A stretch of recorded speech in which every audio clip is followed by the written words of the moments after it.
இப்போ இந்த வீடியோ போட்டால் கரெக்டாக இருக்கும்னு நினைக்கிறேன். ஏன்னா இன்னைக்கு நம்மளுடைய புரட்சி கலைஞர் அவர்களுடைய 2ஆம் ஆண்டு நினைவஞ்சலி. வாழ்க்கையில் மறக்க முடியாத ஒரு மனிதர் யார் அப்படின்னா புரட்சி கலைஞர் விஜயகாந்த் அவர்கள். கேப்டன், தங்கமான கேப்டன்.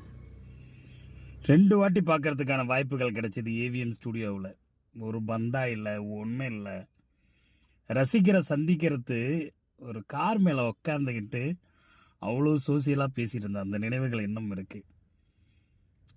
நான் விஜயை பற்றி பேசுகிறதுக்கு தளபதி விஜய் அவர்கள் கூட தொடர்ந்து பயணிக்கிறதுக்கு மிக முக்கியமான காரணம் நம்ம கேப்டன் புரட்சி கலைஞர் விஜயகாந்த் அவர்களை விட்டுட்டோம்.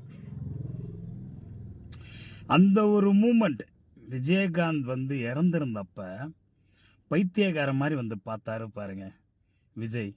அந்த மூமெண்ட்ல எனக்கு விஜயை பிடிச்சிது. விஜயை பற்றி தொடர்ந்து நான் வீடியோக்கள் போட்டு இருக்கிறதுக்கு அதுதான் மிகப்பெரிய காரணம்.